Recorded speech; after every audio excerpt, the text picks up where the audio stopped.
ವಿದ್ಯಾರ್ಥಿ ಮಿತ್ರರೇ, ಇಂದು ನಾವು ಭಾರತದ ವೈಸ್ರಾಯನಾದ ಲಾರ್ಡ್ ಕರ್ಜನನ ಆಡಳಿತಾತ್ಮಕ ಸುಧಾರಣೆಗಳು ಮತ್ತು ಆತನ ವಿದೇಶಾಂಗ ನೀತಿಯನ್ನು ತಿಳಿದುಕೊಳ್ಳೋಣ. ಭಾರತದ ವೈಸ್ರಾಯನಾದ ಲಾರ್ಡ್ ಎಲ್ಗಿನ್ ಕ್ರಿಸ್ತಶಕ 1899ರಲ್ಲಿ ತನ್ನ ವೈಸ್ರಾಯ್ ಹುದ್ದೆಗೆ ರಾಜೀನಾಮೆ ನೀಡಿದನು.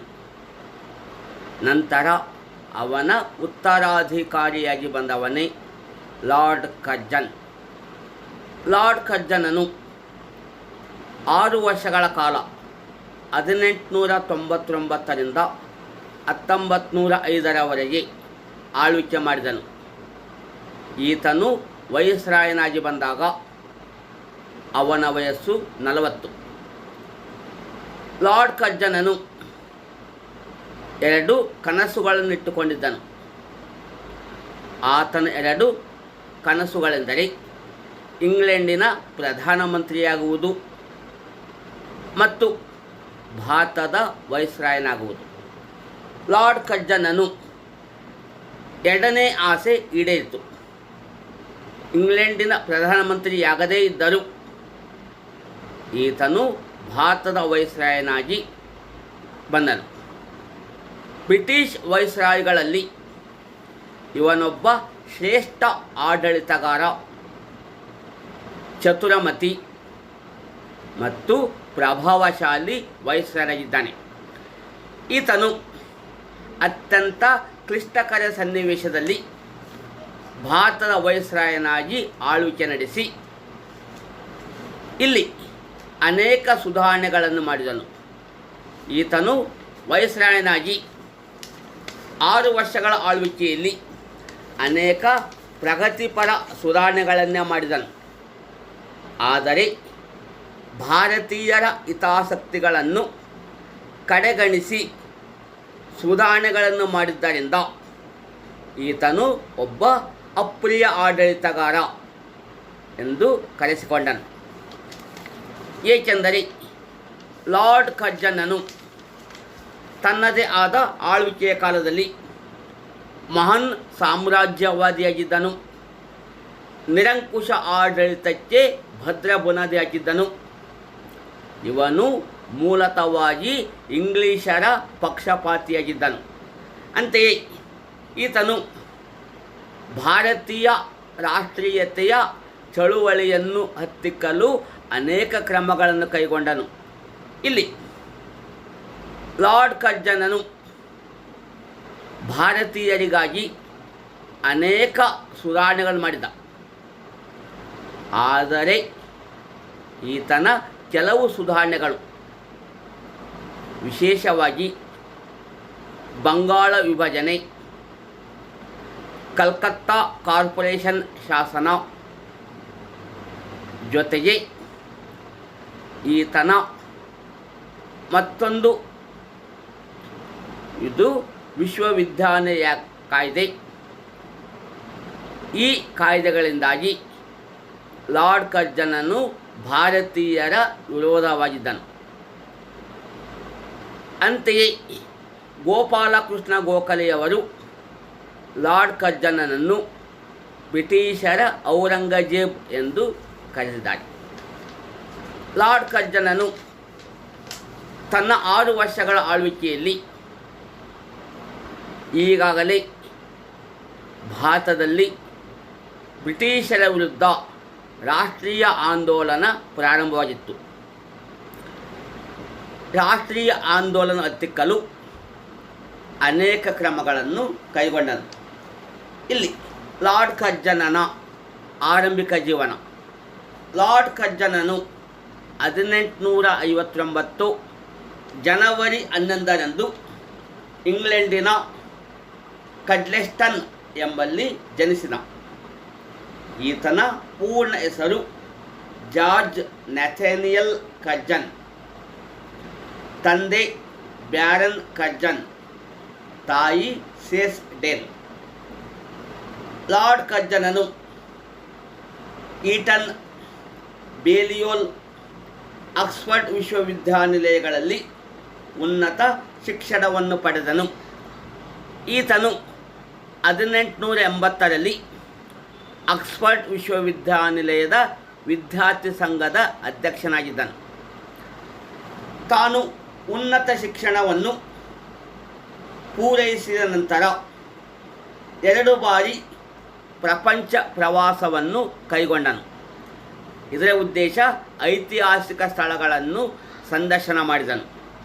ಜೊತೆಗೆ 1866ರಲ್ಲಿ ಬ್ರಿಟಿಷ್ ಪಾರ್ಲಿಮೆಂಟಿನ ಸದಸ್ಯನಾದನು. 1891-92ರಲ್ಲಿ ಭಾರತದ ಅಧೀನ ಕಾರ್ಯದರ್ಶಿಯಾಗಿ ಸೇವೆ ಸಲ್ಲಿಸಿದನು. 1895ರಿಂದ 98ರವರೆಗೆ ಬ್ರಿಟಿಷ್ ವಿದೇಶಾಂಗ ಇಲಾಖೆಯಲ್ಲಿ ಉಪ ಕಾರ್ಯದರ್ಶಿಯಾಗಿ ಸೇವೆಯನ್ನು ಆರಂಭಿಸಿದನು. ಈತನು ಒಬ್ಬ ಮಹಾನ್ ವಿದ್ವಾಂಸನಾಗಿದ್ದು, ಈತನು ಏಷ್ಯಾ ಸಮಸ್ಯೆಗಳನ್ನು ಕುರಿತು ರಷ್ಯಾ ಇನ್ ಸೆಂಟ್ರಲ್ ಏಷ್ಯಾ ಮತ್ತು Persia and problems of the for East ಎಂಬ 2 ಗ್ರಂಥಗಳನ್ನು ರಚಿಸಿದನು. ಇತಿಯಾಗಿ ಈತನು 1899ರಲ್ಲಿ ಲಾರ್ಡ್ ಎಲ್ಗಿನ್ ನಂತರ ಆತನ ಉತ್ತರಾಧಿಕಾರಿಯಾಗಿ ಬಂದನು. ಲಾರ್ಡ್ ಕರ್ಜನನು ಅಧಿಕಾರಕ್ಕೆ ಬಂದಾಗ ಅಂದಿನ ಭಾರತದ ರಾಜಕೀಯ ಸ್ಥಿತಿ ಆತನಿಗೆ ವಿರುದ್ಧವಾಗಿತ್ತು. ಅಂದರೆ ಆಡಳಿತ ನಡೆಸುವುದು ಅಷ್ಟು ಸುಲಭವಾಗಿರಲಿಲ್ಲ. ಕಾರಣ 1896-97ರಲ್ಲಿ ಭಾರತದಲ್ಲಿ ಭೀಕರವಾದ ಬರಗಾಲ ಬಂದಿದ್ದರಿಂದ, ಜೊತೆಗೆ ಕಾಲರಾ, ಪ್ಲೇಗ್, ಆಮಶಂಕೆಯಿಂದಾಗಿ ಅನೇಕ ಜನರು ನಿರ್ಗತಿಕರಾಗಿದ್ದರು. ಬರಗಾಲ ಪೀಡಿತ ಪ್ರದೇಶಗಳಲ್ಲಿ ಭೂ ಕಂದಾಯ ವಸೂಲಿಯಾಗದೆ ರಾಜ್ಯದ ಬೊಕ್ಕಸ ಖಾಲಿಯಾಗಿತ್ತು. ಈತನು ಅಧಿಕಾರಕ್ಕೆ ಬಂದಾಗ ಆಡಳಿತ ಯಂತ್ರ ಸಂಪೂರ್ಣವಾಗಿ ಕುಸಿದಿತ್ತು. ಜೊತೆಗೆ ಇವೆಲ್ಲವುಗಳಿಗಿಂತಲೂ ಅತಿ ಕಷ್ಟಕರವಾದದ್ದು ಭಾರತದ ರಾಜಕೀಯ ಸ್ಥಿತಿ. ಕಾರಣ 19ನೇ ಶತಮಾನದಲ್ಲಿ ನವೋದಯವನ್ನು ಕಂಡ ಭಾರತೀಯರು ಬ್ರಿಟಿಷ್ ಆಳ್ವಿಕೆಯನ್ನು ಪ್ರಶ್ನಿಸತೊಡಗಿದರು. ಒಟ್ಟಿನಲ್ಲಿ ಲಾರ್ಡ್ ಕರ್ಜನನು ಅಧಿಕಾರ ವಹಿಸಿಕೊಂಡಾಗ ಒಂದು ಕಡೆ ಭೀಕರವಾದ ಕ್ಷಾಮ, ಗಡಿನಾಡು ಸಮಸ್ಯೆ, ಆಡಳಿತ ವ್ಯವಸ್ಥೆ ಕುಸಿದಿತ್ತು. ಜೊತೆಗೆ ಭಾರತದ ರಾಷ್ಟ್ರೀಯ ಚಳುವಳಿ ಈಗಾಗಲೇ ಆರಂಭವಾಗಿತ್ತು. ಆಗ ಬಂದಂಥ ಲಾರ್ಡ್ ಕರ್ಜನನು ಆಡಳಿತ ಯಂತ್ರವನ್ನು ಬಲಪಡಿಸಲು ಅನೇಕ ಕ್ರಮಗಳನ್ನು ಕೈಗೊಂಡನು. ಈತನಿಗೆ ಯಾವುದೇ ಕಾರ್ಯದಲ್ಲೂ ನಿಧಾನ ಎಂಬುದೇ ಇರಲಿಲ್ಲ. ಲಾರ್ಡ್ ಕರ್ಜನನು ವೈಸ್ರಾಯನಾಗಿ ಬಂದಾಗ ಅನೇಕ ಸಮಸ್ಯೆಗಳಿದ್ದವು. ಈ ಸಮಸ್ಯೆಗಳಲ್ಲಿ ಕ್ಷಾಮ ಸಮಸ್ಯೆ, ಬರಗಾಲ. ಈತನ ಮೊದಲ ಕಾರ್ಯವೆಂದರೆ ಕ್ಷಾಮ ಪರಿಹಾರ ಕಾರ್ಯಗಳು. ಕ್ರಿಸ್ತಶಕ 1900ರಲ್ಲಿ ಭೀಕರ ಬರಗಾಲದಿಂದಾಗಿ ಅನಾವೃಷ್ಟಿ ಉಂಟಾಗಿತ್ತು. ಕ್ಷಾಮದ ಜೊತೆಗೆ ಕಾಲರಾ, ಆಮಶಂಕೆ, ಜ್ವರಬಾಧೆಗಳು ತಲೆದೋರಿದವು. ಇದರಿಂದಾಗಿ ಸುಮಾರು 10 ಲಕ್ಷ ಜನರು ಮರಣ ಹೊಂದಿದ್ದರು.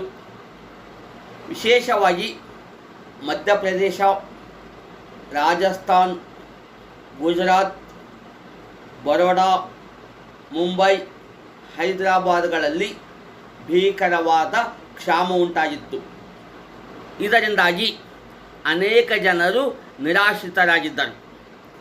ಆಗ ಲಾರ್ಡ್ ಕರ್ಜನನು ಸರ್ ಆಂಟನಿ ಮೆಕ್ಡೊನೆಲ್ ಅಧ್ಯಕ್ಷತೆಯಲ್ಲಿ ಕ್ಷಾಮ ಪರಿಹಾರ ಆಯೋಗವನ್ನು ನೇಮಿಸಿದನು. ಸರ್ ಆಂಟನಿ ಮೆಕ್ಡೊನೆಲ್ ನಾಯಕತ್ವದಲ್ಲಿನ ಆಯೋಗವು ಬರಗಾಲ ಪೀಡಿತ ಪ್ರದೇಶಗಳಲ್ಲಿ ಸಂಚಾರವನ್ನು ಮಾಡಿ ಅಲ್ಲಿ ಇರುವ ವಾಸ್ತವ ಸ್ಥಿತಿಯನ್ನು ಅಧ್ಯಯನ ಮಾಡಿ ಕ್ರಿಸ್ತಶಕ 1901ರಲ್ಲಿ ಲಾರ್ಡ್ ವೈಸ್ರಾಯನಿಗೆ ಅಥವಾ ಲಾರ್ಡ್ ಕರ್ಜನನಿಗೆ ಕೆಲವು ಶಿಫಾರಸುಗಳನ್ನು ಮಾಡಿತು. ಆ ಶಿಫಾರಸುಗಳೆಂದರೆ ಬರಗಾಲ ಪೀಡಿತ ಪ್ರದೇಶಗಳಲ್ಲಿ ಸರಕಾರವು ಭೂ ಕಂದಾಯವನ್ನು ವಸೂಲಿ ಮಾಡಬಾರದು, ಜೊತೆಗೆ ರೈತರಿಗೆ ಕೃಷಿಗಾಗಿ ಸಹಕಾರಿ ಸಂಘಗಳ ಮೂಲಕ ಸಾಲ ಸೌಲಭ್ಯ ಒದಗಿಸುವುದು, ನಂತರ ಬರಗಾಲಕ್ಕೆ ತುತ್ತಾದ ಜನತೆಗೆ ಅಲ್ಲಿ ಆತ್ಮಸ್ಥೈರ್ಯವನ್ನು ತುಂಬುವುದು,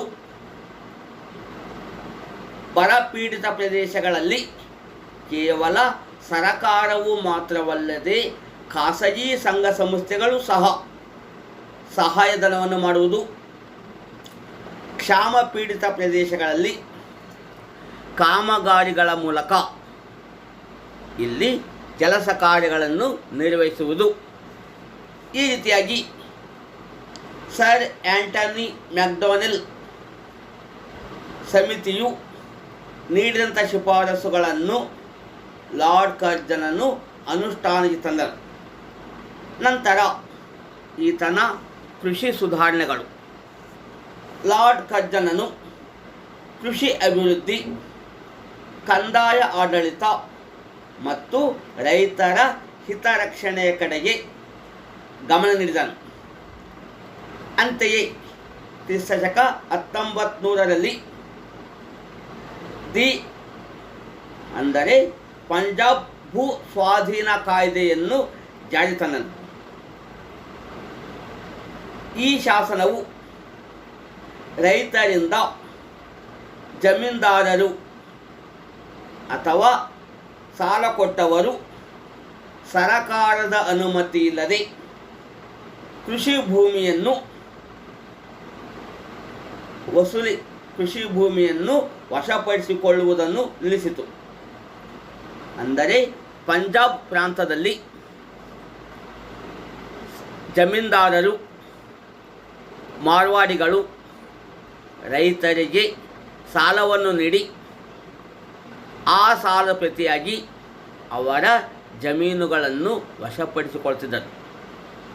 ಆಗ ಲಾರ್ಡ್ ಕರ್ಜನನು ಪಂಜಾಬ್ ಭೂ ಸ್ವಾಧೀನ ಕಾಯ್ದೆಯನ್ನು ಜಾರಿ ತಂದು ರೈತರ ಹಿತರಕ್ಷಣೆ ಮಾಡಿದನು.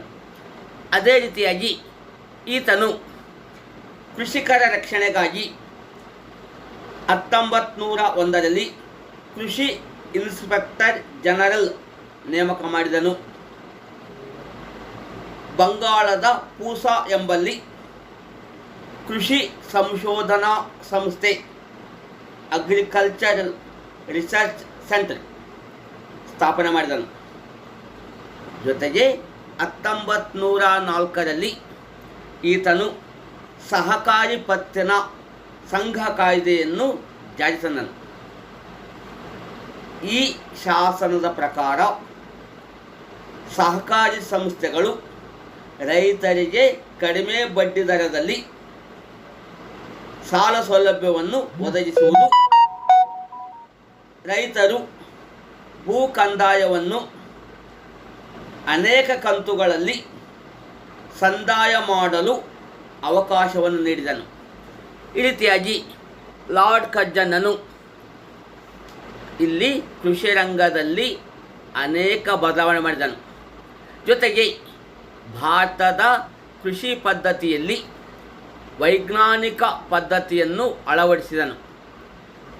ಈತನು ಕೃಷಿಕರ ಸಮಸ್ಯೆಗಳಿಗೆ ಸ್ಪಂದಿಸನು. ಇದರಿಂದಾಗಿ ಕೃಷಿ ರಂಗದಲ್ಲಿ ಅನೇಕ ಸುಧಾರಣೆ ಮಾಡಿದನು. ಜೊತೆಗೆ ಸರ್ ವಾಲ್ವಿನ್ ಸ್ಕಾಟ್ಮನ್ ಕ್ರಿಪ್ಸ್ ಅಧ್ಯಕ್ಷತೆಯಲ್ಲಿ ನೀರಾವರಿ ಸಮಿತಿಯನ್ನು 1901ರಲ್ಲಿ ನೇಮಕ ಮಾಡಿದನು. ಈ ಕಮಿಷನ್ ಸರ್ ವಾಲ್ವಿನ್ ಸ್ಕಾಟ್ ಮಾನ್ಕ್ರಿಪ್ ಈ ಸಮಿತಿಯು 2 ವರ್ಷಗಳಲ್ಲಿ ಅಧ್ಯಯನ ಮಾಡಿ ತನ್ನ ವರದಿಯನ್ನು ಒಪ್ಪಿಸಿತು. ಈ ವರದಿಯು 20 ವರ್ಷಗಳಲ್ಲಿ 44 ಕೋಟಿ ರೂಪಾಯಿಗಳನ್ನು ನೀರಾವರಿಗಾಗಿ ಮೀಸಲಿಡಬೇಕೆಂದು ಶಿಫಾರಸು ಮಾಡಿತು. ಜೊತೆಗೆ 64 ಮಿಲಿಯನ್ ಎಕರೆ ಭೂಮಿಯನ್ನು ನೀರಾವರಿ ಭೂಮಿಯನ್ನಾಗಿ ಅಳವಡಿಸಲು ಸಲಹೆ ನೀಡಿತು. ಈ ಸಲಹೆಯಿಂದಾಗಿ ಪಂಜಾಬ್ದಲ್ಲಿ ಅನೇಕ ಕಾಲುವೆಗಳು ನಿರ್ಮಾಣವಾದವು. ಜೊತೆಗೆ ಚೀನಾಬ್ ಮೇಲ್ದಂಡೆ ಕಾಲುವೆಗಳನ್ನು, ಝೇಲಂ ಮೇಲ್ದಂಡೆ ಕಾಲುವೆಗಳನ್ನು ಮತ್ತು ದೋಅಬ್ ಕಾಲುವೆಗಳನ್ನು ಲಾರ್ಡ್ ಕರ್ಜನನು ಆರಂಭಿಸಿದ. ಒಟ್ಟಿನಲ್ಲಿ ಕೃಷಿ ರಂಗದಲ್ಲಿ, ನೀರಾವರಿ ರಂಗದಲ್ಲಿ ಅನೇಕ ಸುಧಾರಣೆಗಳನ್ನು ಮಾಡಿದವನೇ ಲಾರ್ಡ್ ಕರ್ಜನ್. ಲಾರ್ಡ್ ಕರ್ಜನನು ಆರ್ಥಿಕ ರಂಗದಲ್ಲಿ ಅನೇಕ ಸುಧಾರಣೆಗಳನ್ನು ಮಾಡಿದನು. ಕ್ರಿಸ್ತಶಕ 1899ರಲ್ಲಿ 15 ರೂಪಾಯಿ ಬೆಲೆ ಬಾಳುವ ಚಿನ್ನದ ನಾಣ್ಯವೊಂದನ್ನು ಚಲಾವಣೆ ತಂದನು. ಜೊತೆಗೆ ಸಾಲ್ಟ್ ಟ್ಯಾಕ್ಸ್, ಉಪ್ಪಿನ ತೆರಿಗೆಯನ್ನು ಕಡಿಮೆ ಮಾಡಿದನು. ಬರಗಾಲ ಪೀಡಿತ ಪ್ರದೇಶಗಳಲ್ಲಿ ತೆರಿಗೆಯನ್ನು ರದ್ದುಪಡಿಸಿದನು. ಭಾರತದಲ್ಲಿ 10,000 ಆದಾಯ ಇರುವವರಿಗೆ ಮಾತ್ರ ಆದಾಯ ತೆರಿಗೆಯನ್ನು ವಿಧಿಸಲಾಯಿತು. ಅಷ್ಟೇ ಅಲ್ಲದೆ ವಾಣಿಜ್ಯ ಮತ್ತು ಕೈಗಾರಿಕಾ ಇಲಾಖೆಯನ್ನು ಸ್ಥಾಪಿಸಿ ಅದರ ಮೂಲಕವೇ ವಾಣಿಜ್ಯ ಮತ್ತು ಕೈಗಾರಿಕೆಗಳನ್ನು ಅಭಿವೃದ್ಧಿಗೊಳಿಸಲು ಕ್ರಮಗಳನ್ನು ಕೈಗೊಳ್ಳಲಾಯಿತು. ನಂತರ ವಾಣಿಜ್ಯ ಮತ್ತು ಕೈಗಾರಿಕಾ ಸುಧಾರಣೆಗಳು. ಲಾರ್ಡ್ ಕರ್ಜನನು ವಾಣಿಜ್ಯ ಮತ್ತು ಕೈಗಾರಿಕಾ ರಂಗಗಳಲ್ಲಿ ಪ್ರಗತಿಯನ್ನು ಕಾಣುವುದಕ್ಕಾಗಿ ಪ್ರತ್ಯೇಕವಾದ ವಾಣಿಜ್ಯ ಮತ್ತು ಕೈಗಾರಿಕಾ ಇಲಾಖೆಯನ್ನು ಸ್ಥಾಪನೆ ಮಾಡಿದನು. ಈತನು ಕೈಗಾರಿಕೆಗಳ ಬೆಳವಣಿಗೆಗಾಗಿ ಮುಂಬೈನಲ್ಲಿ Tata hydro electrical power company, ಬೆಂಗಳೂರಿನಲ್ಲಿ the Indian institute of science, ಜೊತೆಗೆ ಬಿಹಾರದ ಜಮ್ಶೆಡ್ಪುರದಲ್ಲಿ the Tata iron and steel ಕಂಪನಿಗಳನ್ನು ಸ್ಥಾಪಿಸಿ ಅವುಗಳ ಏಳಿಗೆಗಾಗಿ ಶ್ರಮಿಸಿದನು. ಈ ರೀತಿಯಾಗಿ ಜೊತೆಗೆ ಲಾರ್ಡ್ ಕರ್ಜನನು ಕೇವಲ ಕೃಷಿ ರಂಗದಲ್ಲಿ, ನೀರಾವರಿ ರಂಗದಲ್ಲಿ ಅಷ್ಟೇ ಅಲ್ಲದೆ ಈತನು ರೈಲ್ವೆಯಲ್ಲಿ ಅನೇಕ ಸುಧಾರಣೆಗಳನ್ನು ಮಾಡಿದನು. ಈತನು ಲಾರ್ಡ್ ಕರ್ಜನನು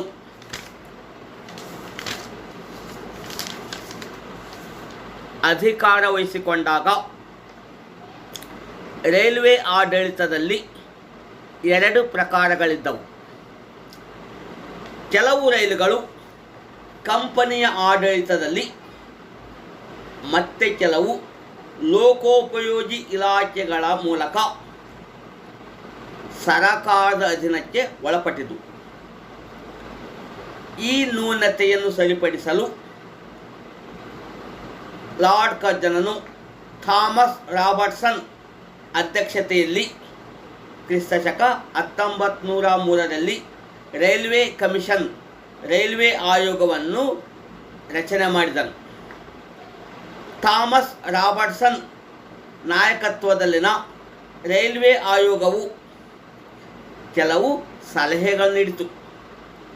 ಆ ಸಲಹೆಗಳೆಂದರೆ ಹಳೆಯ ರೈಲ್ವೆ ವ್ಯವಸ್ಥೆಯನ್ನು ರದ್ದುಗೊಳಿಸಿ ಹೊಸದಾದ ರೀತಿಯಲ್ಲಿ ರೈಲುಗಳ ವ್ಯವಸ್ಥೆಯನ್ನು ಮಾಡುವುದು, 3 ಸದಸ್ಯರನ್ನೊಳಗೊಂಡ ರೈಲ್ವೆ ಮಂಡಳಿಯನ್ನು ಸ್ಥಾಪಿಸುವುದು,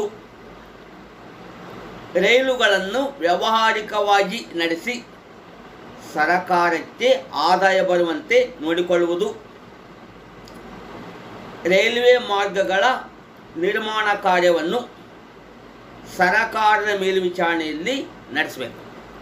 ಈ ರೀತಿಯಾಗಿ ಲಾರ್ಡ್ ಕರ್ಜನನು ರೈಲ್ವೆ ಬೋರ್ಡ್ ಸ್ಥಾಪಿಸಿ ಅಲ್ಲಿ ಲೋಕೋಪಯೋಗಿ ಇಲಾಖೆಯ ಆಡಳಿತವನ್ನು, ಅದರ ಹಿಡಿತವನ್ನು ಕಡಿಮೆ ಮಾಡಿದನು. ಈತನ ಆಳ್ವಿಕೆಯ ಕಾಲದಲ್ಲಿ 28,150 ಮೈಲುಗಳಷ್ಟು ರೈಲ್ವೆ ಮಾರ್ಗಗಳನ್ನು ಹಾಕಲಾಯಿತು.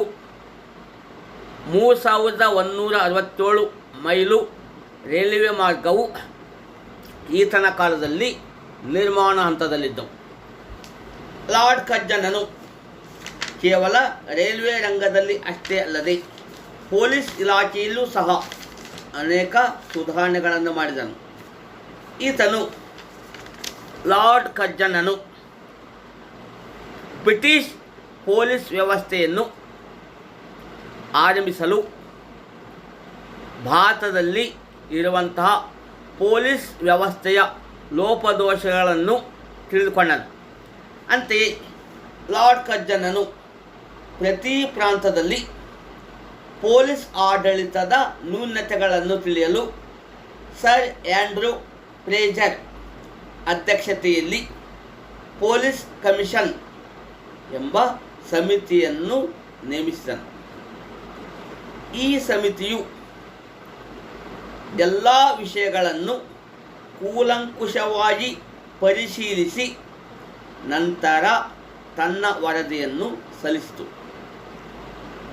ಈ ವರದಿಯಲ್ಲಿ ಪೊಲೀಸ್ ಇಲಾಖೆಯು ದಕ್ಷತೆಯಿಂದ ಬಹಳ ದೂರವಿದೆ, ರಚನೆ ಮತ್ತು ತರಬೇತಿಗಳಲ್ಲಿ ಅನೇಕ ನ್ಯೂನತೆಗಳಿವೆ, ಅಧಿಕ ಭ್ರಷ್ಟಾಚಾರ ಮತ್ತು ದಬ್ಬಾಳಿಕೆಯಿಂದ ಜನತೆಯ ಸಹಕಾರ ಮತ್ತು ಬೆಂಬಲವನ್ನು ಗಳಿಸುವಲ್ಲಿ ವಿಫಲವಾಗಿದೆ ಎಂದು ವರದಿ ನೀಡಿತು.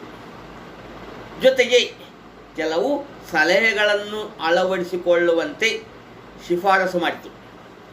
ಆ ಶಿಫಾರಸುಗಳೆಂದರೆ ಪ್ರತಿಯೊಂದು ಪ್ರಾಂತದಲ್ಲಿ ಪೊಲೀಸರ ಸಂಖ್ಯೆಯನ್ನು ಹೆಚ್ಚಿಸಬೇಕು, ಉನ್ನತ ಹುದ್ದೆಗಳನ್ನು ಭರ್ತಿಯ ಬದಲು ನೇರ ನೇಮಕಾತಿಯ ಮೂಲಕ ಮಾಡಬೇಕು, ಪ್ರತಿಯೊಂದು ಪ್ರಾಂತದಲ್ಲಿ CID ಕೇಂದ್ರ ಅಪರಾಧ ತನಿಖಾ ಇಲಾಖೆಯನ್ನು ಸ್ಥಾಪಿಸಬೇಕು,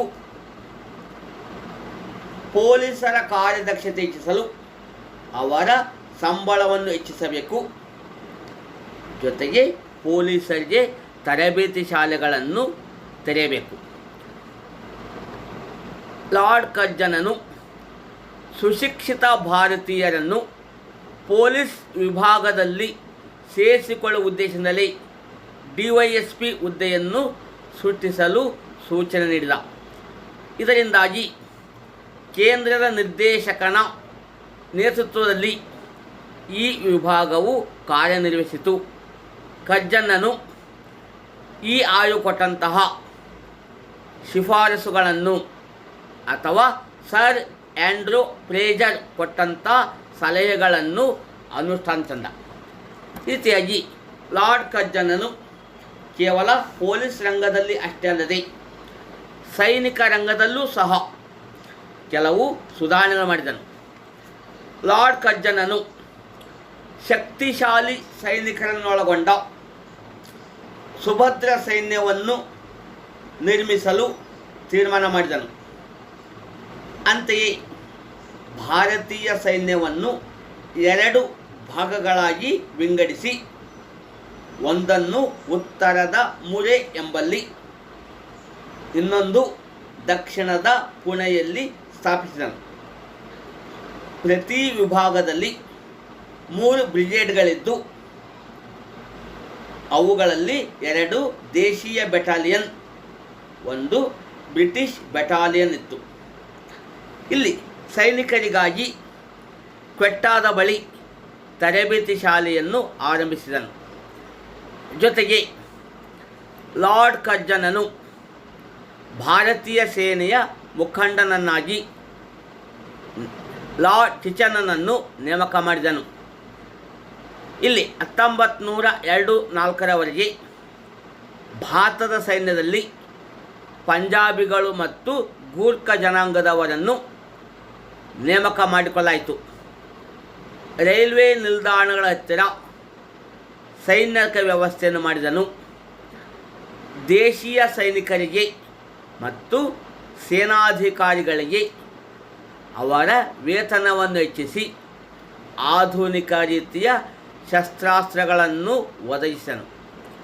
ಅಂತೆಯೇ 1901 ಇಂಪೀರಿಯಲ್ ಕೆಡೆಟ್ ಕಾರ್ಪ್ಸ್ ಎಂಬುದನ್ನು ಸ್ಥಾಪಿಸನು. ಅಂದರೆ ರಾಜವಂಶಸ್ಥರಿಗೆ ಮತ್ತು ಶ್ರೀಮಂತ ವ್ಯಕ್ತಿಗಳಿಗೆ ತರಬೇತಿಯನ್ನು ಕೊಡಲಾಗ್ತಿತ್ತು. ದಕ್ಷಿಣ ಆಫ್ರಿಕಾ, ಚೀನಾ ಮುಂತಾದ ದೇಶಗಳೊಂದಿಗೆ ಯುದ್ಧವನ್ನು ಮಾಡಲು ಭಾರತೀಯ ಸೈನಿಕರನ್ನು ಕಳುಹಿಸಿಕೊಡಲಾಯಿತು. ಭಾರತದ ಕರಾವಳಿಯನ್ನು ರಕ್ಷಣೆ ಮಾಡುವುದಕ್ಕಾಗಿ ನ್ಯಾಷನಲ್ ಡಿಫೆನ್ಸ್ ಸ್ಟ್ಯಾಂಡರ್ಡ್ ರಚನೆ ಮಾಡಲಾಯಿತು. ಈ ರೀತಿಯಾಗಿ ಲಾರ್ಡ್ ಕರ್ಜನನು ಸೈನಿಕ ರಂಗದಲ್ಲೂ ಸಹ ಅನೇಕ ಸುಧಾರಣೆಗಳನ್ನು ಮಾಡಿದನು. ನಂತರ ಈತನ ಮತ್ತೊಂದು ಸುಧಾರಣೆ ಶೈಕ್ಷಣಿಕ ಸುಧಾರಣೆಗಳು. ಲಾರ್ಡ್ ಕರ್ಜನನು ಲಾರ್ಡ್ ವಿಲಿಯಂ ಬೆಂಟಿಂಕ್ ಮತ್ತು ಲಾರ್ಡ್ ರಿಪ್ಪನ್ನರಂತೆ ಈತನೂ ಕೂಡ ಭಾರತದ ಶಿಕ್ಷಣ ರಂಗದಲ್ಲಿ ಅನೇಕ ಸುಧಾರಣೆಗಳನ್ನು ಮಾಡಿದನು. ಲಾರ್ಡ್ ಕರ್ಜನನು ಭಾರತದ ಶಿಕ್ಷಣ ಸುಧಾರಣೆಗಾಗಿ ಸರ್ ಥಾಮಸ್ ರ್ಯಾಲೆ ಅಧ್ಯಕ್ಷತೆಯಲ್ಲಿ ಒಂದು ಶೈಕ್ಷಣಿಕ ಆಯೋಗವನ್ನು ರಚನೆ ಮಾಡಿದನು. ಸರ್ ಥಾಮಸ್ ರ್ಯಾಲೆ ನಾಯಕತ್ವದಲ್ಲಿನ ಆಯೋಗವು ಭಾರತದ ವಿವಿಧ ಪ್ರದೇಶ ಸಂಚರಿಸಿ ತನ್ನದೇ ಆದ ಶಿಫಾರಸುಗಳನ್ನು ಮಾಡಿತು. ಈ ಆಯೋಗ ಸಲಹೆಗಳನ್ನು ನಾವು 1904 ಭಾರತದ ವಿಶ್ವವಿದ್ಯಾನಿಲಯ ಕಾಯ್ದೆ ಜಾರಿಸಲಾಯಿತು. ಲಾರ್ಡ್ ಕರ್ಜನನು 1904 ಇಂಡಿಯನ್ ಯೂನಿವರ್ಸಿಟಿ ಆ್ಯಕ್ಟ್ ಜಾರಿ ತಂದನು. ಈ ಶಾಸನದ ಪ್ರಮುಖ ಅಂಶಗಳೆಂದರೆ ವಿಶ್ವವಿದ್ಯಾನಿಲಯಗಳು ಪರೀಕ್ಷೆಗಳನ್ನು ನಡೆಸುವುದರ ಜೊತೆಗೆ ಬೋಧನೆ ಮತ್ತು ಸಂಶೋಧನಾ ಕಾರ್ಯದಲ್ಲಿ ತೊಡಗಬೇಕು. ವಿಶ್ವವಿದ್ಯಾನಿಲಯದ ಸೆನೆಟ್ ಮತ್ತು ಸಿಂಡಿಕೇಟ್ಗಳ ಮೇಲೆ ಸರಕಾರದ ನಿಯಂತ್ರಣವಿರಬೇಕು. ವಿಶ್ವವಿದ್ಯಾನಿಲಯದ ಸಂಲಗ್ನತೆ ಪಡೆಯಲು ಸ್ಪಷ್ಟ ಸೂಚನೆಗಳು ನೀಡಲಾಯಿತು. ಈ ಸೂಚನೆಗಳನ್ನು ಕಟ್ಟುನಿಟ್ಟಾಗಿ ಪಾಲಿಸುವಂತೆ ಶೈಕ್ಷಣಿಕ ಸಂಸ್ಥೆಗಳಿಗೆ ಆದೇಶ ಮಾಡಲಾಯಿತು. ಶೈಕ್ಷಣಿಕ ವ್ಯವಸ್ಥೆಯನ್ನು ಸರಿಪಡಿಸಲು ಎಲ್ಲ ವಿಶ್ವವಿದ್ಯಾನಿಲಯಗಳಲ್ಲಿ ಸಮಿತಿಯನ್ನು ರಚಿಸಲಾಯಿತು.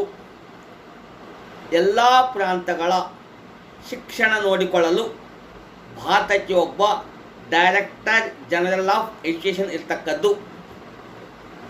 ಪ್ರಾಥಮಿಕ ಶಾಲೆಗಳನ್ನು ಅವುಗಳ ಪರೀಕ್ಷೆಯನ್ನು ರದ್ದುಗೊಳಿಸಬೇಕು. ಅವುಗಳನ್ನು ದಕ್ಷತೆಯ ಆಧಾರದ ಮೇಲೆ ಅಳೆಯಬೇಕೇ ಹೊರತು ಫಲಿತಾಂಶದಿಂದಲ್ಲ. ಲಾರ್ಡ್ ಕರ್ಜನನು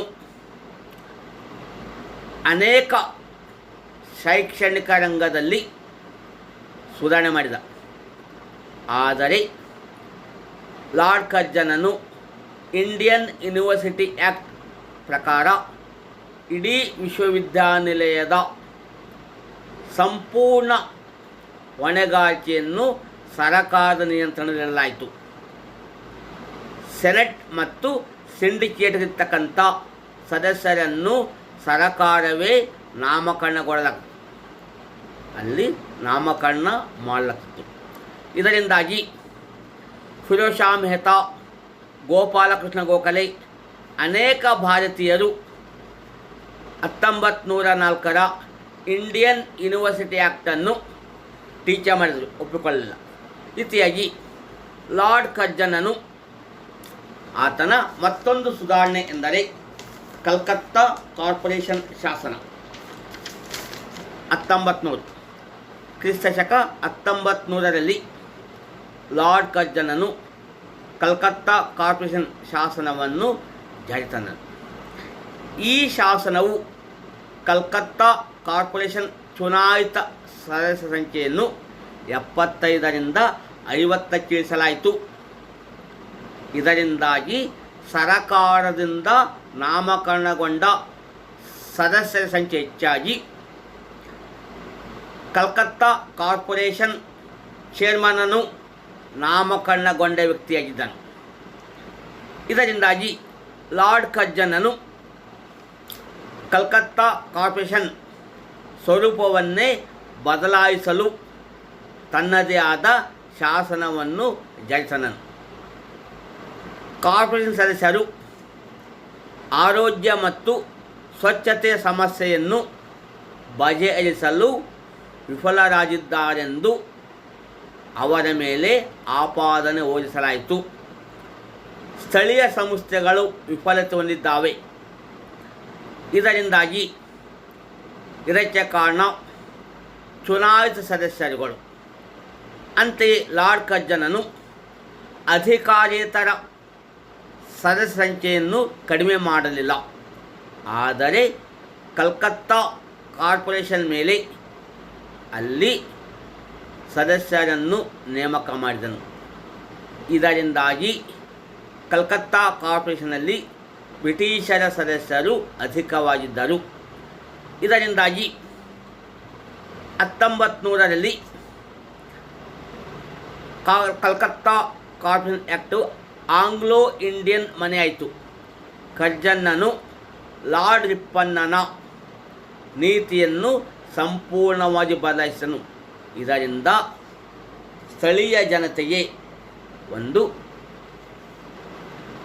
ಭಾರಿ ಪೆಟ್ಟು ಬಿದ್ದಿತು. ಲಾರ್ಡ್ ಕರ್ಜನನು ಇಲ್ಲಿ ಆತನ ಮಹತ್ವದ ಸುಧಾರಣೆ ಪ್ರಾಚೀನ ಸ್ಮಾರಕ ಸಂರಕ್ಷಣಾ ಶಾಸನ 1904. ಲಾರ್ಡ್ ಕರ್ಜನನು ಇತಿಹಾಸ, ಪ್ರಾಚ್ಯ ವಸ್ತು ಮತ್ತು ಸ್ಮಾರಕಗಳ ರಕ್ಷಣೆ ಕುರಿತು ಅಪಾರ ಆಸಕ್ತಿ ಹೊಂದಿದ್ದನು. ಅಂತೆಯೇ ಈತನು ಭಾರತದ ಅನೇಕ ಐತಿಹಾಸಿಕ ಸ್ಥಳಗಳಿಗೆ ಭೇಟಿ ನೀಡಿದ್ದನು. ಈತನು ಭವ್ಯ ಐತಿಹಾಸಿಕ ಪರಂಪರೆಯನ್ನು ಹೊಂದಿದ ಭಾರತೀಯ ಪುರಾತನ ಸ್ಮಾರಕಗಳು ಹಾಳಾಗುವುದನ್ನು ತಡೆಯಲು 1904ರಲ್ಲಿ ಪ್ರಾಚೀನ ಸ್ಮಾರಕಗಳ ಸಂರಕ್ಷಣಾ ಶಾಸನವನ್ನು ಜಾರಿಗೆ ತಂದನು. ನಂತರ ಈ ಶಾಸನ ಪ್ರಕಾರ ಐತಿಹಾಸಿಕ ಸ್ಮಾರಕಗಳನ್ನು ನಾಶಪಡಿಸುವುದಾಗಲಿ ಅಥವಾ ವಶಪಡಿಸಿಕೊಳ್ಳುವುದಾಗಲಿ ಅವು ಶಿಕ್ಷಾರ್ಹ ಅಪರಾಧವೆಂದು ಪರಿಗಣಿಸಲಾಯಿತು. ಪ್ರಾಚೀನ ಸ್ಮಾರಕಗಳ ಸಂರಕ್ಷಣೆಗಾಗಿ ಮತ್ತು ದುರಸ್ತಿಗಾಗಿ 5,000 ಪೌಂಡ್ಗಳ ಹಣವನ್ನು ಮಂಜೂರು ಮಾಡಿದನು. ಈ ದಿಸೆಯಲ್ಲಿ ಭಾರತದ ಪ್ರಾಚ್ಯ ವಸ್ತುಗಳ ಅಧ್ಯಯನಕ್ಕಾಗಿ ಆರ್ಕಾಲಜಿ ಡಿಪಾರ್ಟ್ಮೆಂಟ್ ಎಂಬ ಇಲಾಖೆಯನ್ನು ಸ್ಥಾಪಿಸಿ ಈ ವಿಭಾಗಕ್ಕೆ ಅಲೆಕ್ಸಾಂಡರ್ ಕನ್ನಿಂಗ್ಹ್ಯಾಮ್ ಮತ್ತು ಸರ್ ಜಾನ್ ಮಾರ್ಷಲ್ಲರು ಈ ವಿಭಾಗದ ಮುಖ್ಯಸ್ಥರಾಗಿ ಕೆಲಸ ನಿರ್ವಹಿಸಿದರು. ಭಾರತದ ಐತಿಹಾಸಿಕ ಪ್ರಾಮುಖ್ಯತೆಯ ಸ್ಮಾರಕಗಳನ್ನು ರಕ್ಷಣೆ ಮಾಡಿದ ಜವಾಬ್ದಾರಿ ಲಾರ್ಡ್ ಕರ್ಜನನಿಗೆ ಸಲ್ಲುತ್ತದೆ. ಲಾರ್ಡ್ ಕರ್ಜನನ ಮತ್ತೊಂದು ಪ್ರತಿಗಾಮಿ ಅಥವಾ ದಮನಕಾರಿ ಸುಧಾರಣೆ ಎಂದರೆ ಬಂಗಾಳ ವಿಭಜನೆ. ಬಂಗಾಳ ವಿಭಜನೆಯು ಕರ್ಜನನ ಕಾಲದ ಪ್ರಮುಖ ಘಟನೆಯಾಗಿತ್ತು.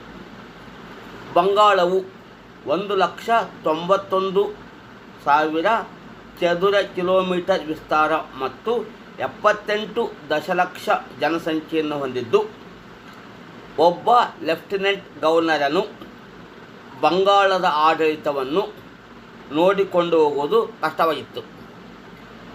ಆಗ ಲಾರ್ಡ್ ಕರ್ಜನನು ಬಂಗಾಳ ವಿಭಜನೆ ಮಾಡುವ ಉದ್ದೇಶವನ್ನು ಹೊಂದಿದ್ದನು. ಆತನ ಉದ್ದೇಶಗಳೆಂದರೆ ಹಿಂದೂ ಮತ್ತು ಮುಸ್ಲಿಮರಲ್ಲಿದ್ದಂತಹ ಐಕ್ಯತೆಯನ್ನು ಒಡೆದುಹಾಕುವುದು, ಭಾರತದ ರಾಷ್ಟ್ರೀಯ ಚಳುವಳಿಯನ್ನು ಹತ್ತಿಕ್ಕುವುದು, ಮುಸ್ಲಿಮರನ್ನು ರಾಷ್ಟ್ರೀಯ ಚಳುವಳಿಯಿಂದ ದೂರ ಇಡುವುದು, ಜೊತೆಗೆ ಒಡೆದು ಆಳುವ ನೀತಿಯನ್ನು ಅನುಸರಿಸಿ ಬ್ರಿಟಿಷರ ಪ್ರಾಬಲ್ಯವನ್ನು ತೋರಿಸುವುದು. ಆಗ ಲಾರ್ಡ್ ಕರ್ಜನನು ಆಡಳಿತದ ನೆಪವನ್ನು ಒಡ್ಡಿ ಬಂಗಾಳವನ್ನು 2 ಭಾಗಗಳನ್ನಾಗಿ ವಿಂಗಡಿಸಿದನು. ಒಂದು ಪೂರ್ವ ಬಂಗಾಳ ಮತ್ತು ಪಶ್ಚಿಮ ಬಂಗಾಳವೆಂದು ವಿಭಜನೆ ಮಾಡಿದನು. ಅಸ್ಸಾಂ ಮತ್ತು ಬಂಗಾಳದ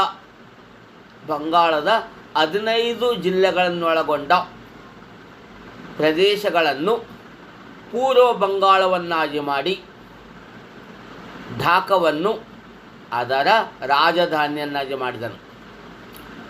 ಪೂರ್ವ ಬಂಗಾಳವು 1,06,540 ಚದುರ ಮೈಲಿ ವಿಸ್ತಾರವನ್ನು ಹೊಂದಿತ್ತು. ಪೂರ್ವ ಬಂಗಾಳದ ಪ್ರಾಂತದಲ್ಲಿ 30 ಮಿಲಿಯನ್ ಜನಸಂಖ್ಯೆ ಇದ್ದು, ಇದರಲ್ಲಿ 18 ಮಿಲಿಯನ್ ಜನಸಂಖ್ಯೆ ಮುಸ್ಲಿಮರಿದ್ದರೆ 12 ಮಿಲಿಯನ್ ಜನಸಂಖ್ಯೆ ಹಿಂದೂಗಳಾಗಿದ್ದಾರೆ. ಪಶ್ಚಿಮ ಬಂಗಾಳ ಪ್ರಾಂತದ ರಾಜಧಾನಿಯನ್ನಾಗಿ ಕಲ್ಕತ್ತಾ ಮಾಡಿದನು. ಪಶ್ಚಿಮ ಬಂಗಾಳ ಪ್ರಾಂತವು 1,41,580 ಚದುರ ಮೈಲಿ ವಿಸ್ತರಣೆ ಹೊಂದಿದ್ದು 54 ಮಿಲಿಯನ್ ಜನಸಂಖ್ಯೆ ಹೊಂದಿತ್ತು. ಈ ಜನಸಂಖ್ಯೆಯಲ್ಲಿ 42 ಮಿಲಿಯನ್ ಜನಸಂಖ್ಯೆ ಹಿಂದೂಗಳಾಗಿದ್ದರೆ 12 ಮಿಲಿಯನ್ ಜನಸಂಖ್ಯೆ ಮುಸ್ಲಿಮರಿದ್ದರು. ಢಾಕಾದ ನವಾಬನಾದ ಸಲೀಮುಲ್ಲಾ ಖಾನನಿಗೆ 1,00,000 ಪೌಂಡ್ ಸಾಲದ ಭರವಸೆ ನೀಡಿ ಆತನ ಬೆಂಬಲವನ್ನು ಪಡೆದುಕೊಂಡವನು. ಬಂಗಾಳ ವಿಭಜನೆಯನ್ನು ಕ್ರಿಸ್ತಶಕ 1905 ಅಕ್ಟೋಬರ್ 16ರಂದು ಬಂಗಾಳ ವಿಭಜನೆ ಮಾಡಿದನು.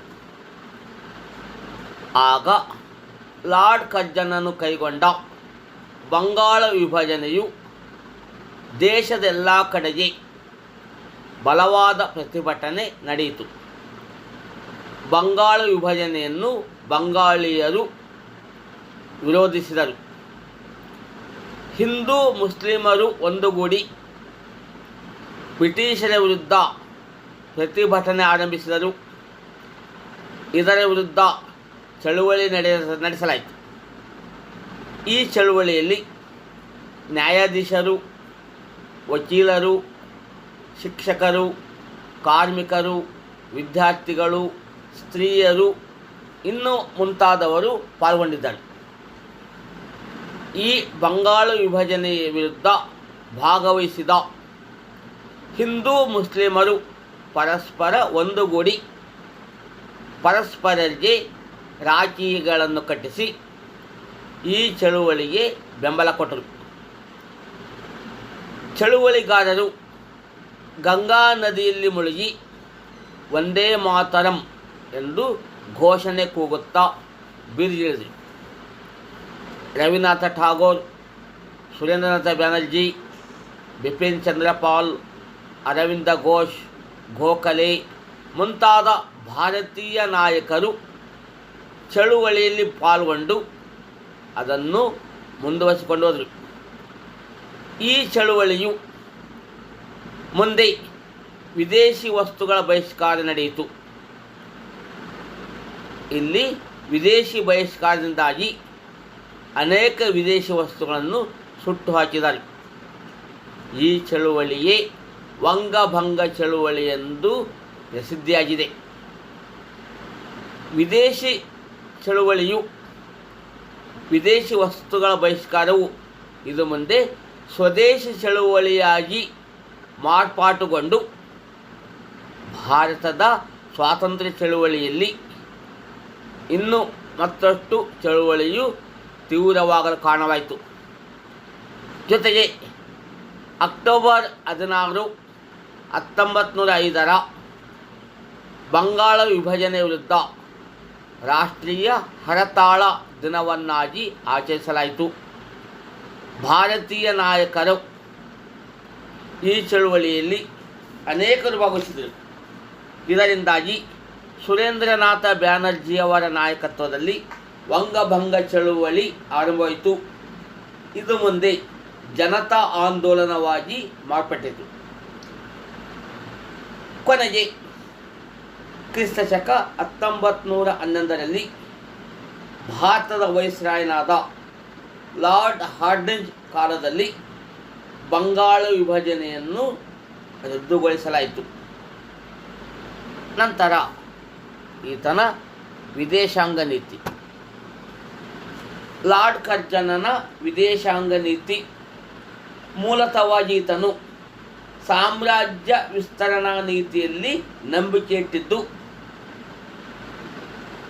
ಏಷ್ಯಾ ಖಂಡದ ಪ್ರದೇಶಗಳು ಬ್ರಿಟಿಷರ ಅಧೀನದಲ್ಲಿದ್ದು ಅವುಗಳು ಶತ್ರುಗಳ ವಶವಾಗದಂತೆ ನೋಡಿಕೊಳ್ಳುವುದು ಈತನ ಪ್ರಮುಖ ನೀತಿಯಾಗಿತ್ತು. ಅದರಲ್ಲೂ ವಿಶೇಷವಾಗಿ ಕರ್ಜನನ ವಾಯುವ್ಯ ಗಡಿ ನೀತಿ. ಲಾರ್ಡ್ ಕರ್ಜನನು ವಾಯುವ್ಯ ಗಡಿನಾಡಿನ ಬಗ್ಗೆ ಈತನು ಅನುಸರಿಸಿದ ನೀತಿಯು ಆಕ್ರಮಣಕಾರಿಶೀಲ ನೀತಿಯೂ ಆಗಿರಲಿಲ್ಲ ಅಥವಾ ಹಿಂದೆ ಸರಿಯುವ ನೀತಿಯೂ ಆಗಿರಲಿಲ್ಲ. ಅಂದರೆ ಇವೆರಡರಲ್ಲಿ ಈತನು ಮಧ್ಯಮ ಮಾರ್ಗದ ನೀತಿಯನ್ನು ಅನುಸರಿಸಿದನು. ಕರ್ಜನನ ವಾಯುವ್ಯ ಗಡಿ ನೀತಿಯ ಪ್ರಮುಖ ಅಂಶಗಳೆಂದರೆ ಬ್ರಿಟಿಷರ ನಿಯಂತ್ರಣಕ್ಕೆ ಒಳಪಟ್ಟಿರುವ ಚಿತ್ರಾಲ್, ಕ್ವೆಟ್ಟಾ, ಖೈಬರ್ ಕಣಿವೆ, ಕುರಮ್ ಕಣಿವೆಗಳ ಮೇಲೆ ಬ್ರಿಟಿಷ್ ಅಧಿಕಾರವನ್ನು ಬಿಟ್ಟುಕೊಡದೆ ಅಲ್ಲಿಂದ ಬ್ರಿಟಿಷ್ ಸೈನ್ಯವನ್ನು ವಾಪಸ್ಸು ಪಡೆದುಕೊಂಡು ಆ ಸ್ಥಳದಲ್ಲಿ ಬ್ರಿಟಿಷ್ ಸೇನಾಧಿಕಾರಿಗಳಿಂದ ತರಬೇತಿಗೊಳಿಸಲ್ಪಟ್ಟ ಸ್ಥಳೀಯ ನಾಯಕರ ನಾಯಕತ್ವದಲ್ಲಿ ಸೈನ್ಯವನ್ನು ನೇಮಕ ಮಾಡಿದನು. ಕರ್ಜನನು ಗಡಿನಾಡಿನ ಜನರಿಗೆ ಸ್ವಾತಂತ್ರ್ಯವನ್ನು ನೀಡಿದನು. ಆದರೆ ಗಡಿನಾಡಿನ ಜನರು ಭಾರತೀಯ ಪ್ರದೇಶಗಳ ಮೇಲೆ ದಾಳಿ ಮಾಡದಂತೆ ಮುಂದೆಚ್ಚರಿಕೆ ವಹಿಸಿದನು. ಗಡಿ ಪ್ರದೇಶಗಳಾದ ಥಾಲ್, ಕುರಮ್ ಕಣಿವೆಗಳ ಸಮೀಪದವರೆಗೂ ರೈಲ್ವೆ ನಿರ್ಮಾಣವಾಯಿತು. ಗಡಿ ಪ್ರದೇಶದೊಳಗೆ ಯಾವುದೇ ಯುದ್ಧೋಪಕರಣಗಳು ಆಮದು ಆಗದಂತೆ ಎಚ್ಚರಿಕೆ ವಹಿಸಿದನು. ಸಿಂಧೂ ನದಿಯ ಪಶ್ಚಿಮ ಭಾಗವನ್ನು ಪಂಜಾಬ್ ಪ್ರಾಂತದಲ್ಲಿ ಪ್ರತ್ಯೇಕಿಸಿ ಅದರ ಆಡಳಿತವನ್ನು ಚೀಫ್ ಕಮಿಷನರ್ ಅವರಿಗೆ ವಹಿಸಿದನು. ಈ ರೀತಿಯಾಗಿ ಲಾರ್ಡ್ ಕರ್ಜನನ ಮೂಲ ಉದ್ದೇಶ ಗಡಿನಾಡು ಪ್ರದೇಶಗಳು ಶತ್ರುಗಳ ವಶವಾಗ ನೋಡಿಕೊಳ್ಳಲು ಆಂಗ್ಲರ ವಿರುದ್ಧ ಅಥವಾ ಬ್ರಿಟಿಷರ ವಿರುದ್ಧ ಗುಡ್ಡಗಾಡು ಜನರು ದಂಗೆ ಏಳದಂತೆ ಈತನು ಅನೇಕ ಕ್ರಮಗಳನ್ನು ಕೈಗೊಂಡನು. ಅಂತೆಯೇ ಲಾರ್ಡ್ ಕರ್ಜನನು ಆತನ ಮತ್ತೊಂದು ನೀತಿ ಅಫ್ಘಾನ್ ನೀತಿ. ಕ್ರಿಸ್ತಶಕ 1901ರಲ್ಲಿ ಅಫ್ಘಾನಿಸ್ತಾನದ ದೊರೆಯ ಅಬ್ದುಲ್ ರೆಹಮಾನನು ಮರಣ ಹೊಂದಿದನು. ಈತನ ಮಗನಾದ ಹಬೀಬುಲ್ಲಾ ಅಫ್ಘಾನಿಸ್ತಾನದ ರಾಜನಾದನು. ಆದರೆ ಹೊಸ ಅಮೀರನಾದ ಹಬೀಬುಲ್ಲಾನು ಭಾರತದೊಂದಿಗೆ ಉತ್ತಮ ಸಂಬಂಧಗಳನ್ನು ಹೊಂದಿರಲಿಲ್ಲ. ಆಗ ಬ್ರಿಟಿಷ್ ಸರ್ಕಾರವು ಹಬೀಬುಲ್ಲಾನಿಗೆ ಆದೇಶವನ್ನು ಮಾಡಿ ಹಬೀಬುಲ್ಲಾನು ಭಾರತದೊಂದಿಗೆ ಉತ್ತಮ ಸಂಬಂಧ ಹೊಂದುವಂತೆ ಸೂಚಿಸಿತು. ಆದರೆ ಹಬೀಬುಲ್ಲಾನು ಇದನ್ನು ತಿರಸ್ಕರಿಸಿದನು. ಇದರಿಂದಾಗಿ ಬ್ರಿಟಿಷ್ ಮತ್ತು ಅಫ್ಘಾನ್ ಸಂಬಂಧಗಳು ಹದಗೆಟ್ಟವು. ಈ ಸಂದರ್ಭದಲ್ಲಿ ಲಾರ್ಡ್ ಕರ್ಜನನು ರಜೆಯ ಮೇಲೆ ಇಂಗ್ಲೆಂಡಿಗೆ ಹೋದ ಸಂದರ್ಭದಲ್ಲಿ ಹಂಗಾಮಿ ವೈಸ್ರಾಯನಾಗಿದ್ದ ಹ್ಯಾಂಪ್ಸಿಲ್ಲನು ಹಬೀಬುಲ್ಲಾನೊಂದಿಗೆ ಶಾಂತಿಯುತ ಸಂಧಾನವನ್ನು ನಡೆಸಿ ಬ್ರಿಟಿಷ್ ಮತ್ತು ಅಫ್ಘಾನ್ ಸಂಬಂಧಗಳನ್ನು ಉತ್ತಮಗೊಳಿಸಿದನು. ಈ ರೀತಿಯಾಗಿ ಈತನ ಅಫ್ಘಾನ್ ನೀತಿ ಅಲ್ಲಿನ ದೊರೆಯಾದಂತಹ ಹಬೀಬುಲ್ಲಾನೊಡನೆ ಒಂದು ಉತ್ತಮ ಸಂಬಂಧವನ್ನು ಹೊಂದಿದನು. ಈ ರೀತಿಯಾಗಿ ಈತನ ನಂತರ ಪರ್ಷಿಯನ್ ಗಲ್ಫ್ ನೀತಿ.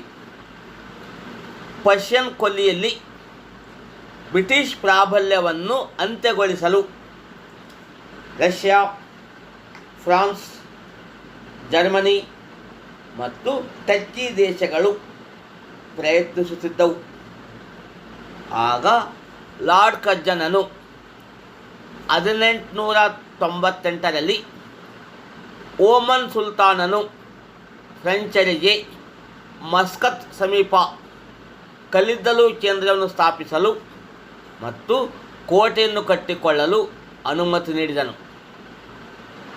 ಮೂಲತಃವಾಗಿ ಫ್ರೆಂಚರು ಮತ್ತು ಬ್ರಿಟಿಷರು ಪರಸ್ಪರ ಬದ್ಧ ಶತ್ರುಗಳಾಗಿದ್ದರು. ಪರ್ಷಿಯನ್ ಗಲ್ಫ್ನಲ್ಲಿ ಫ್ರೆಂಚರಿಗಾಗಲಿ ರಷ್ಯಾವಾಗಲಿ ಸೌಲಭ್ಯಗಳನ್ನು ಪಡೆದಲ್ಲಿ ಇದು ಮುಂದೆ ಭಾರತದಲ್ಲಿರ್ತಕ್ಕಂಥ ಬ್ರಿಟಿಷರಿಗೆ ಅಪಾಯವಾಗಬಹುದು ಎಂದು ಲಾರ್ಡ್ ಕರ್ಜನನು ಭಾವಿಸಿದನು. ಆಗ ಲಾರ್ಡ್ ಕರ್ಜನನು 1899ರಲ್ಲಿ ಪರ್ಷಿಯನ್ ದೇಶಕ್ಕೆ ನೌಕಾದಳವನ್ನು ಕಳುಹಿಸಿದನು. ಸುಲ್ತಾನನು ಫ್ರೆಂಚರಿಗೆ ನೀಡಿದ್ದ ಸೌಲಭ್ಯವನ್ನು ವಾಪಸ್ ಪಡೆಯಬೇಕು, ಇಲ್ಲದಿದ್ದರೆ ಯುದ್ಧಕ್ಕೆ ಸಿದ್ಧರಾಗಲು ಕರ್ಜನ್ ತಿಳಿಸಿದನು. ಆಗ ಸುಲ್ತಾನನು ಫ್ರೆಂಚರಿಗೆ ನೀಡಿದ್ದ ಬೆಂಬಲವನ್ನು ವಾಪಸ್ ಪಡೆದನು. ಇದೇ ಸಂದರ್ಭದಲ್ಲಿ ಕ್ರಿಸ್ತಶಕ 1900ರಲ್ಲಿ ರಷ್ಯಾ ಗಲ್ಫ್ ಪ್ರವೇಶ ದ್ವಾರದಲ್ಲಿ ಕಲ್ಲಿದ್ದಲು ಕೇಂದ್ರ ಸ್ಥಾಪಿಸಲು ಪ್ರಯತ್ನಿಸಿತು. ಆಗ ಲಾರ್ಡ್ ಕರ್ಜನನು ರಷ್ಯಾದ ಪ್ರಯತ್ನವನ್ನು ವ್ಯರ್ಥಗೊಳಿಸಿದನು. ಕ್ರಿಸ್ತಶಕ 1890ರಲ್ಲಿ ಕರ್ಜನನು ಕುವೈತ್ನೊಡನೆ ಒಂದು ಒಪ್ಪಂದ ಮಾಡಿಕೊಂಡನು. ಈ ಒಪ್ಪಂದದ ಪ್ರಕಾರ ಕುವೈತ್ ಪ್ರದೇಶದಲ್ಲಿ ಯಾವುದೇ ವಿದೇಶಗಳು ಅಲ್ಲಿ ತಲೆ ಎತ್ತದಂತೆ ನೋಡಿಕೊಳ್ಳಲು ಒಪ್ಪಿಗೆ ನೀಡಲಾಯಿತು. ಜರ್ಮನಿ ಮತ್ತು ಬಗ್ದಾದ್ ನಡುವಣ ರೈಲ್ವೆ ಮಾರ್ಗವನ್ನು ರಚಿಸಲು ಕುವೈತನ್ನು ಕೇಳಿಕೊಂಡಿತು. ಆದರೆ ಕರ್ಜನ್ನೊಡನೆ ಮಾಡಿಕೊಂಡ ಒಪ್ಪಂದದ ಪ್ರಕಾರ ಕುವೈತ್ ಜರ್ಮನಿಯ ಬೇಡಿಕೆಯನ್ನು ಒಪ್ಪಿಕೊಳ್ಳಲಿಲ್ಲ. ಲಾರ್ಡ್ ಕರ್ಜನನು ಪರ್ಷಿಯನ್ ಕೊಲ್ಲಿಯಲ್ಲಿ ಯಾವುದೇ ವಿದೇಶಗಳು ತಲೆ ಎತ್ತದಂತೆ ನೋಡಿಕೊಂಡನು, ಏಕೆಂದರೆ ಇದರಿಂದ ಮುಂದೆ ಒಂದಲ್ಲ ಒಂದು ದಿವಸ ಬ್ರಿಟಿಷರಿಗೆ ಅನಾನುಕೂಲವಾಗಬಹುದೆಂದು ಈತನು ತಿಳಿಸನು. ನಂತರ ಲಾರ್ಡ್ ಕರ್ಜನನ ಟಿಬೆಟ್ ನೀತಿ. ಟಿಬೆಟ್ ಆಂತರಿಕವಾಗಿ ಸ್ವತಂತ್ರವಾಗಿತ್ತು, ಆದರೂ ಸಹ ಅದು ಚೀನಾದ ನಿಯಂತ್ರಣದಲ್ಲಿತ್ತು. ಆಗ ಚೀನಾದ ನಿಯಂತ್ರಣವನ್ನು ತಪ್ಪಿಸಲು ಟಿಬೆಟ್ನ ಧಾರ್ಮಿಕ ಗುರು ದಲೈಲಾಮನು ಪ್ರಯತ್ನಿಸ್ತಾ ಇದ್ದನು. ಅಂತೆಯೇ ದಲೈಲಾಮನು ರಷ್ಯಾದೊಂದಿಗೆ ಸಂಪರ್ಕವನ್ನು ಬೆಳೆಸಿದನು. ಇದು ಕರ್ಜನನಿಗೆ ಸಹಿಸದ ಮಾತಾಗಿತ್ತು. ಆಗ ಲಾರ್ಡ್ ಕರ್ಜನನು ದಲೈಲಾಮನೊಡನೆ ಒಪ್ಪಂದಕ್ಕಾಗಿ ಕರ್ನಲ್ ಯಂಗ್ ಹಜ್ಬೆಂಡ್ ನಾಯಕತ್ವದಲ್ಲಿ ಕ್ರಿಸ್ತಶಕ 1903ರಲ್ಲಿ ತನ್ನ ರಾಯಭಾರಿಗಳನ್ನು ಕಳುಹಿಸಿದನು. ಆದರೆ ದಲೈಲಾಮನು ಬ್ರಿಟಿಷರೊಂದಿಗೆ ಒಪ್ಪಂದ ಮಾಡಿಕೊಳ್ಳಲು ನಿರಾಕರಿಸಿದನು. ಇದರಿಂದಾಗಿ ಇದು ಮುಂದೆ ಯುದ್ಧಕ್ಕೆ ದಾರಿ ಮಾಡಿಕೊಟ್ಟಿತು. ಬ್ರಿಟಿಷ್ ಸೈನ್ಯವು ಕ್ರಿಸ್ತಶಕ 1904ರಲ್ಲಿ ಲಾಸಾವನ್ನು ವಶಪಡಿಸಿಕೊಂಡಿತು. ದಲೈಲಾಮನು ರಷ್ಯಾಕ್ಕೆ ಓಡಿ ಹೋದನು. ನಂತರ ಕರ್ನಲ್ ಯಂಗ್ ಹಜ್ಬಂಡನು ದಲೈಲಾಮನ ಪ್ರತಿನಿಧಿಯೊಡನೆ ಕ್ರಿಸ್ತಶಕ 1904ರಲ್ಲಿ ಲಾಸಾ ಒಪ್ಪಂದವನ್ನು ಮಾಡಿಕೊಂಡನು. ಈ ಒಪ್ಪಂದದ ಕರಾರುಗಳೆಂದರೆ ಟಿಬೆಟ್ ಬ್ರಿಟಿಷರಿಗೆ 75 ಲಕ್ಷ ರೂಪಾಯಿಗಳ ಯುದ್ಧ ನಷ್ಟ ಭತ್ಯೆ ಹಣ ಕೊಡತಕ್ಕದ್ದು, ಟಿಬೆಟ್ ಭಾರತದೊಂದಿಗೆ ವ್ಯಾಪಾರವನ್ನು ಮುಂದುವರಿಸಬೇಕು, ರಾಜಧಾನಿಯಾದ ಲಾಸಾದಲ್ಲಿ ಬ್ರಿಟಿಷ್ ಸೈನ್ಯವನ್ನು ಅಥವಾ ಬ್ರಿಟಿಷ್ ರೆಸಿಡೆಂಟನನ್ನು ಇಟ್ಟುಕೊಳ್ಳಬೇಕು. ಈ ರೀತಿಯಾಗಿ ಲಾರ್ಡ್ ಕರ್ಜನ್ನನು ಲಾಸಾ ಒಪ್ಪಂದದ ಮೂಲಕ ಟಿಬೆಟ್ಟಿನ ಮೇಲೆ ತನ್ನ ನಿಯಂತ್ರಣವನ್ನು ಸಾಧಿಸಿದನು. ಜೊತೆಗೆ ಟಿಬೆಟ್ನಲ್ಲಿ ಯಾವುದೇ ವಿದೇಶದ ಪ್ರತಿನಿಧಿಗಳು ಇರಬಾರದು, ಟಿಬೆಟ್ ಮುಂದೆ ಯಾವುದೇ ವಿದೇಶಗಳನ್ನೇ ಸಂಪರ್ಕ ಬೆಳೆಸಬಾರದು, ತನ್ನ ರಾಯಭಾರಿ ಕಳಿಸಬಾರದು, ಬೇರೆ ಯಾವುದೇ ದೇಶಕ್ಕೆ ರೈಲ್ವೆ, ಟೆಲಿಗ್ರಾಫ್, ರಸ್ತೆ ಮುಂತಾದ ವಿಷಯಗಳಲ್ಲಿ ಯಾವುದೇ ರಿಯಾಯಿತಿಗಳನ್ನು ನೀಡಬಾರದು. ಈ ವೇಳೆಗಾಗಲೇ ಇಂತಹ ರಿಯಾಯಿತಿಗಳಿದ್ದಲ್ಲಿ ಬೇರೆ ಬೇರೆ ದೇಶಗಳಿಗೆ ನೀಡಿದ್ದಲ್ಲಿ ಅದೇ ರಿಯಾಯಿತಿಯನ್ನು ಬ್ರಿಟಿಷರಿಗೆ ನೀಡಬೇಕು. ಇದು ಲಾಸಾ ಒಪ್ಪಂದವನ್ನು ಇಂಗ್ಲೆಂಡ್ ನಿರಾಕರಿಸಿತು. ಲಾರ್ಡ್ ಕರ್ಜನ್ನನ ವಿರೋಧದ ನಡುವೆ ಈ ಒಪ್ಪಂದ ಮತ್ತೆ ಮುಂದುವರಿಯಿತು. ಹೀಗೆ ಲಾರ್ಡ್ ಕರ್ಜನ್ನನು ಅಫ್ಘಾನಿಸ್ತಾನದೊಡನೆ ಒಪ್ಪಂದ ಮಾಡಿಕೊಂಡು ಬ್ರಿಟಿಷರ ಪ್ರಾಬಲ್ಯವನ್ನು ಬೆಳೆಸಿದನು. ಪರ್ಷಿಯನ್ ಕೊಲ್ಲಿಯಲ್ಲಿ ಆಯಾ ಕಟ್ಟಿನ ಸ್ಥಳದಲ್ಲಿ ಯಾವುದೇ ಶತ್ರುಗಳಿಗೆ ನೆಲೆ ಸಿಗದಂತೆ ಮಾಡಿದನು. ಟಿಬೆಟ್ನಲ್ಲಿ ರಷ್ಯಾದ ಪ್ರಭಾವವನ್ನು ಕಡಿಮೆಗೊಳಿಸಲು ಪ್ರಯತ್ನಿಸಿದ. ಈ ರೀತಿಯಾಗಿ ಲಾರ್ಡ್ ಕರ್ಜನ್ ಕ್ರಿಸ್ತಶಕ 1905ರಲ್ಲಿ ತನ್ನ ವೈಸ್ರಾಯ್ ಹುದ್ದೆಗೆ ರಾಜೀನಾಮೆ ನೀಡಿ ಇಂಗ್ಲೆಂಡಿಗೆ ವಾಪಸ್ಸಾದನು. ಅವನ ಉತ್ತರಾಧಿಕಾರಿಯಾಗಿ ಬಂದವನೇ 2ನೇ ಲಾರ್ಡ್ ಮಿಂಟೋ. ಭಾರತವನ್ನಾಳಿದ ಬ್ರಿಟಿಷ್ ವೈಸ್ರಾಯ್ಗಳಲ್ಲಿ ಲಾರ್ಡ್ ಕರ್ಜನ್ನನು ಸಹ ಪ್ರಮುಖನಾಗಿದ್ದಾನೆ. ಸಾಮ್ರಾಜ್ಯಶಾಹಿ ಮತ್ತು ನಿರಂಕುಶಮತಿಯಾಗಿದ್ದ ಕರ್ಜನ್ನನು ಭಾರತದಲ್ಲಿ ರಾಷ್ಟ್ರೀಯತೆಯ ಉದಯ ಮತ್ತು ಅದರ ಮಹತ್ವವನ್ನು ತಿಳಿದುಕೊಳ್ಳಲಿಲ್ಲ. ಈತನು ಜನತೆಯ ಅಭಿಪ್ರಾಯವನ್ನು ನಿರ್ಲಕ್ಷಿಸಿ ತನ್ನ ಯೋಜನೆಗಳನ್ನು ಕಾರ್ಯಗತಗೊಳಿಸಿದನು.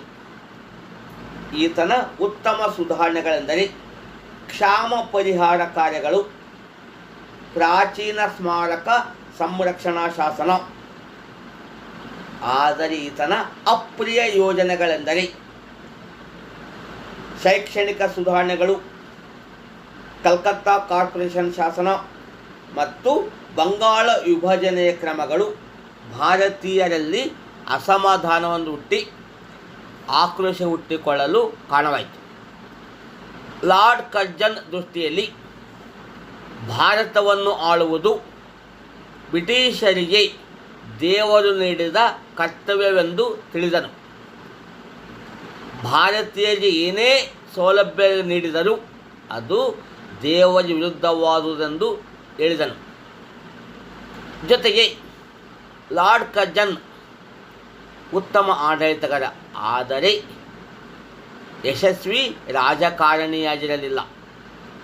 ಏಕೆಂದರೆ ಈತನು ಸುಳಿಗಾಳಿಯಂತೆ ಬಂದು ಸುಂಟರ ಗಾಳಿಯನ್ನು ಬಿಟ್ಟು ಹೋದನು ಅಂತ. ಕಾರಣ ಲಾರ್ಡ್ ಕರ್ಜನನು ಬಹುತೇಕ ಯೋಜನೆಗಳು ಅಪೂರ್ಣವಾಗಿದ್ದವು.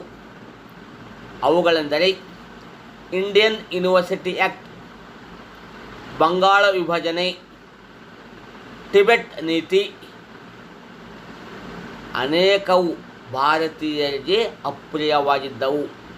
ಅಂತೆಯೇ ಗೋಪಾಲಕೃಷ್ಣ ಗೋಖಲೆಯವರು ಲಾರ್ಡ್ ಕರ್ಜನನ್ನು ಬ್ರಿಟಿಷರ ಔರಂಗಜೇಬ್ ಎಂದು ಕರೆಯಲಾಗಿದೆ. ಲಾರ್ಡ್ ಕರ್ಜನನ ಸುಧಾರಣೆಗಳೆಂದು ಇದು ಭಾರತದ ಸ್ವಾತಂತ್ರ್ಯ ಚಳುವಳಿ ಹೊಸ ಉರುಪನ್ನು ಪಡೆಯಲು ಸಹಾಯಕವಾಯಿತು.